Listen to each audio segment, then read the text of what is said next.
Good afternoon, all David Singer Enterprise and Gupta Enterprise clients and guests. Today we are back live with our Lunch and Learn, our tutorials. This one is the Insurance Bible. Very, very important to an integrated, all offices really.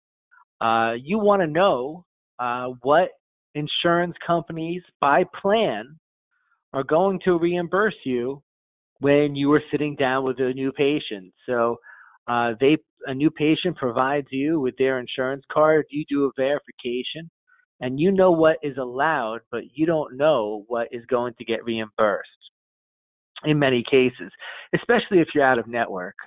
When you're out of network, uh, the reimbursement per plan is going to vary greatly. So you keep an insurance Bible. So when a patient comes into the office, you know, you can look up their plan, see what information and data you've kept on each individual code that you bill in your office and what that particular plan reimburses you for. So it's very important to have this information because also being out of network, even in network these days, are large deductibles. So, I don't think I have an example of an insurance company that really stinks that I'm going to show you today, but we have them. For instance, so we're in the state of New Jersey, and we are used to a couple of the insurance companies and plans within the state of New Jersey happen to reimburse very well, especially out of network, especially 80/20 plans. So that's what we've become accustomed to. So there's a couple of out-of-state plans. So how would I see an out-of-state plan?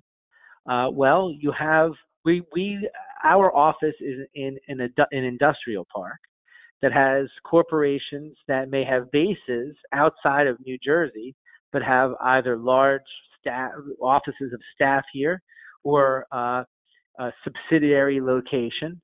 But the main hub or base of that corporation may not be in the state. So the employees here may have, say, Blue Cross Blue Shield of Illinois, which we see a lot of, and we know stinks now because of our insurance Bible.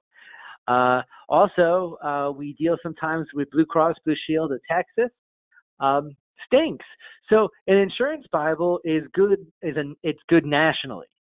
Obviously, when you are stationed or located in one geographical area of the United States, the insurance that's prevalent in that geographical area you're going to see most of. But you are going to be exposed. We see Blue Cross Blue Shield of California. We see some Florida insurance. We see some Georgia insurance. Definitely Massachusetts, Connecticut, New York. We're right next to New York. We see a lot of that. There's an insurance company in New York called GHI, and we don't even accept it because we know from our insurance Bible that it stinks. It is one of the worst.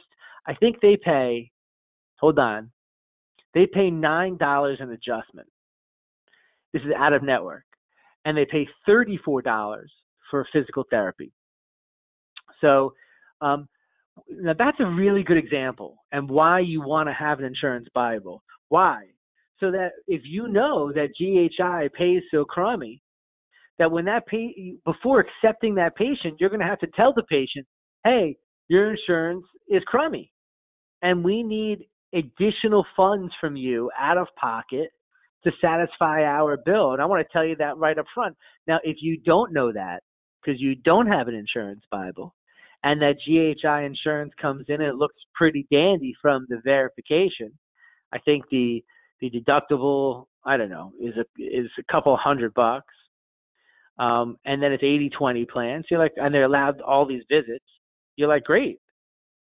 But they don't tell you the reimbursement is so crummy that you would rather not take the patient. And that's what we do. We don't accept GHI patients. So if they come in and they have this insurance, we tell them you're a cash patient. And we work out a cash plan for them because their insurance is that bad. So all the reasons to have an insurance Bible. So what I have in front of us is plans that we put together from our insurance Bible. These are Aetna plans. And let's go ahead and and take a look. Okay, so what we have is we have all of the codes that we would typically bill on the left-hand side. So it starts here with DME, and what plan are we looking at? It's an Aetna plan, and so it's the Open Access Choice POS 2 and I guess Aetna Excel Plus. These are all 80/20 plans.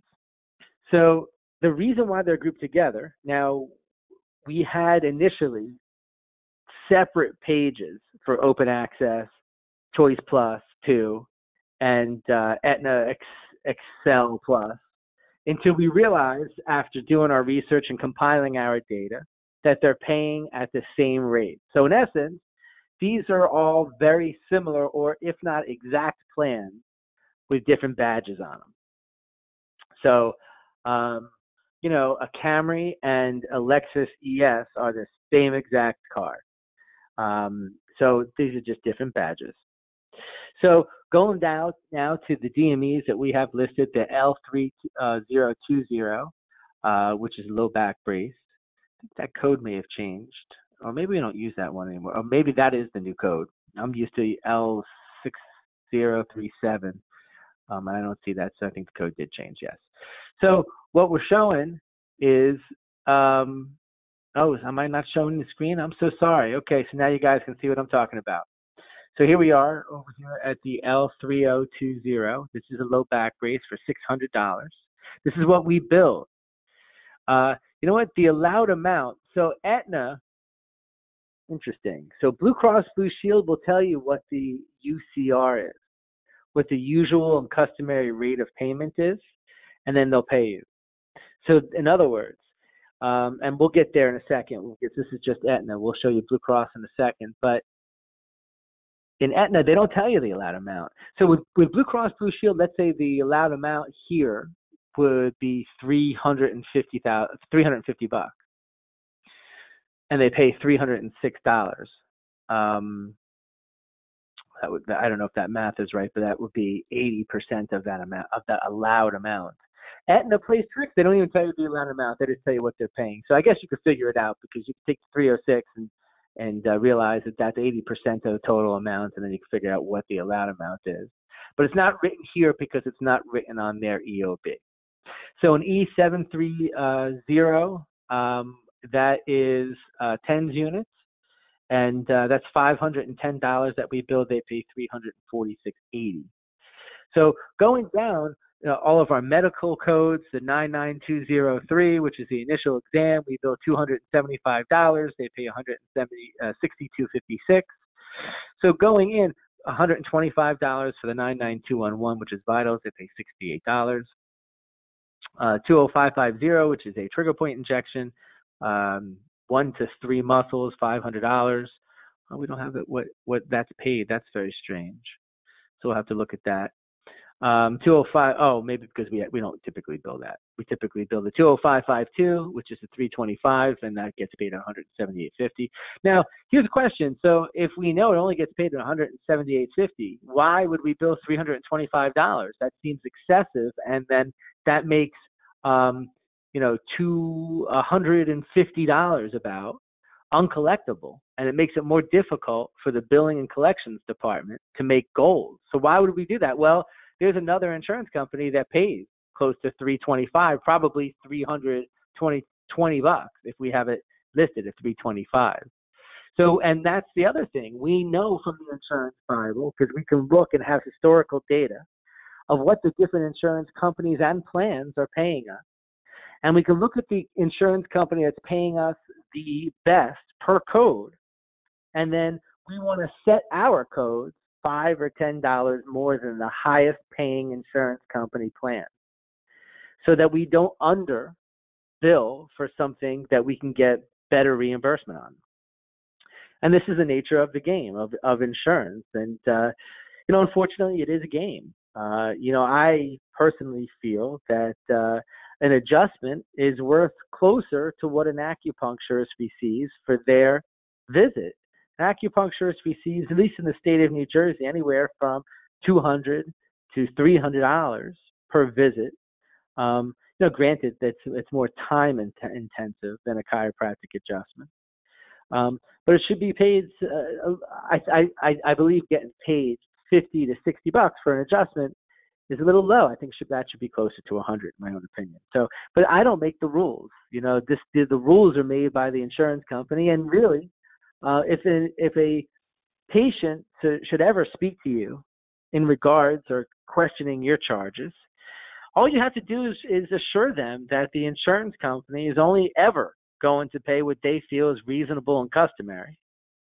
Plus, they don't often do that.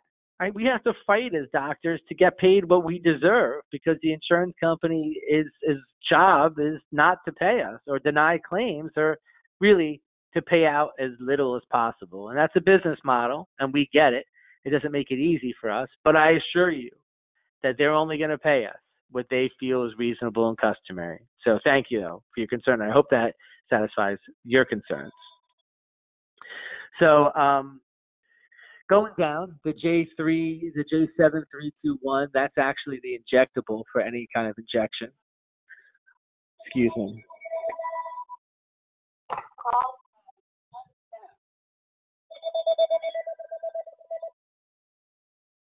There we go.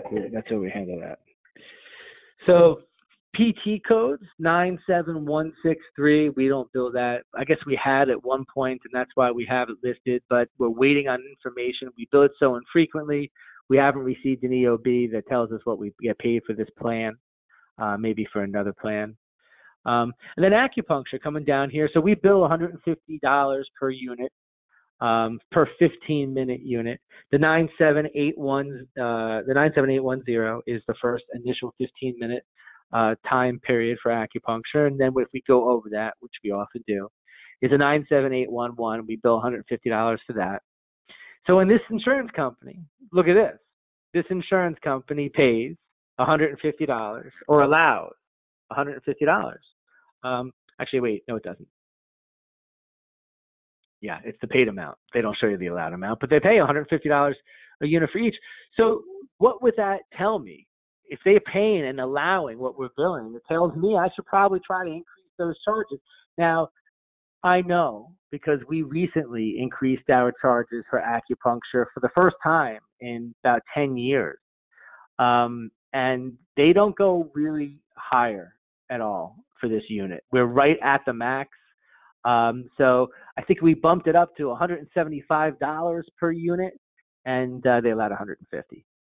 So we changed it back to $150, just not to have the unallowable, just have to be a write-off or a patient balance, because we're going to try to settle up with the patient for their out-of-pocket right at the beginning of treatment. So we don't want to have to incur more charges after beginning. So let's go ahead and look at now Blue Cross Blue Shield and see what we got here with this insurance company. Now this is direct access. So there's a lot of different plans. So realize that when our insurance Bible has Blue Cross Blue Shield, and then after that it has all the different plans listed. There's a New Jersey Horizon Blue Cross Blue Shield, New Jersey Direct, there's a Direct Access, there's a PPO. So we have a page written for each one of those plans because they all reimburse at different rates. So when we were looking at Aetna, you saw that there were 3 or 4 different plans that wore different badges but really were the same plan. In Blue Cross Blue Shield, it's different. They all the different badges are different plans. So they require their own page. So this is specifically for direct access.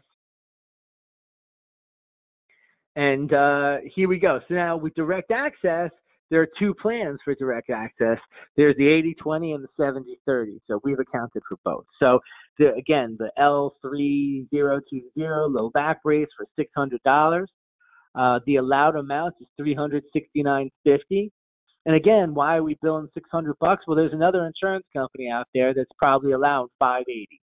So that's why we do it. And actually, Medicare is one of them. I think Medicare pays $599 or something like that. Actually, they actually allow more maybe. Anyway, so 369.50 is the allowed amount. Now under the 80/20 plan, you're getting 295.10, and under the 70/30 plan, you're getting 258.46. Coming down, the 99203, 275. They pay $160 for the 80/20 and 157 for the 70/30. They allow $200. So you're also able to see immediately what the patient responsibility is for the 80/20 plan. And it's like, for instance, here's the 720100, which is an X-ray, $175. The 80/20 plan pays 140 and 122. I wonder why we don't have the allowed amount there. I wonder if they don't allow that there. Maybe they allow the whole 175. You have to do the math. Here, they allow the whole 155 and they pay 124. So maybe we need to increase these. So it's great to look and check out your insurance Bible on a regular basis, as you see me doing in front of you, to say, hey, wait a second, maybe we need to kick up these charges a little bit. You know what? I know we don't bill these a lot, actually. But maybe it's time to increase the charge there because they're allowing the full amount. And we keep notes on this next to our insurance Bible. So in other words, if you raise charges at a certain point, you want to keep note of that so you know when you raise those charges. So you can go back and look at EOBs after a certain date.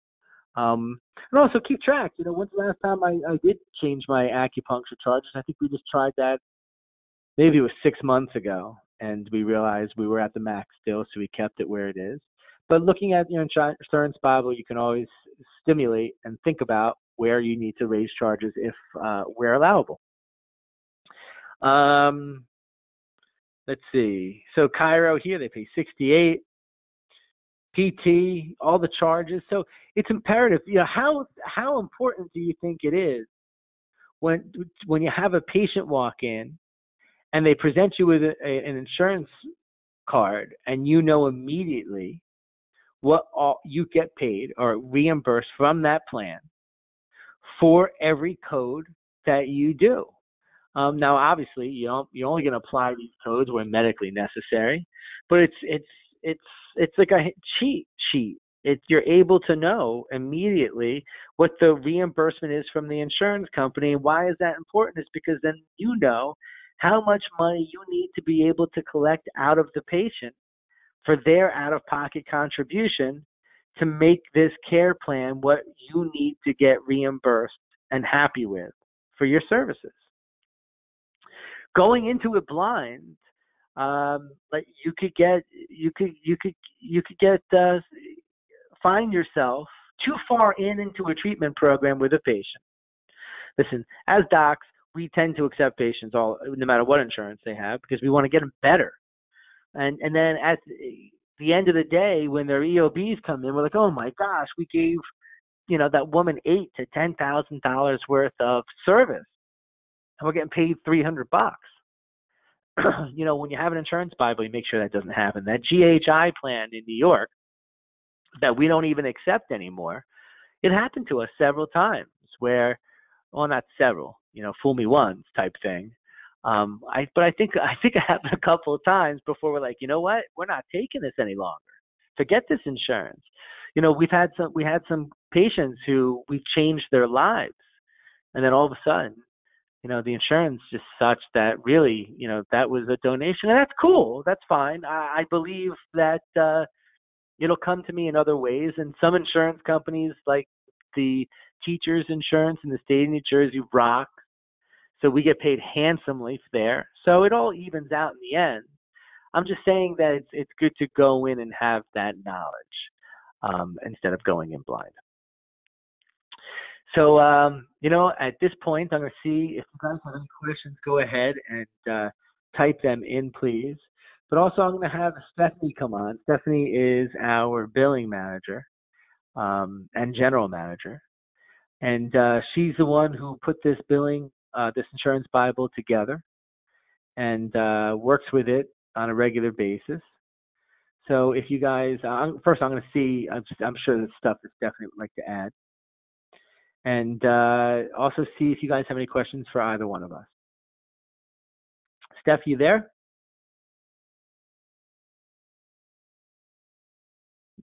Hold on.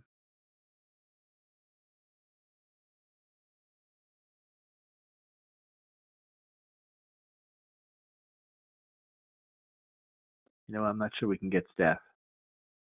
Oh, maybe. Shows that I'm speaking. All right. We'll keep working on that. But in the meantime, if you guys have any questions, this is you guys should. This is really important. So, how applicable is this to you if you're out in Illinois or Wisconsin or in New York? We're in New Jersey.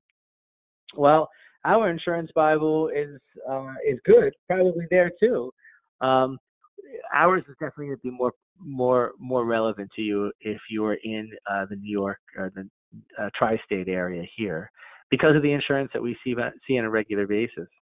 Um, but it would still be helpful to you. Like I said, we still see Illinois Blue Cross Blue Shield. We see Aetna from Illinois. We see a lot of Minnesota insurance. You want to build yours. We can help you do that. Um, but it's important to build, and I think you guys could see that. So I don't think that we can get Stephanie, so I apologize for that. We are not real tech savvy over here. We're just trying to put together webinars that are helpful and help us all grow together. So in the absence of any questions, which I check to see if there are any, I'm not seeing any. Any chat? Hold on. Doesn't look like it. Okay, guys, that's the end of our Lunch and Learn today. Stay tuned for tune in next Tuesday for another Lunch and Learn, and I hope these are helpful. And I'll talk to everybody. Have a great afternoon.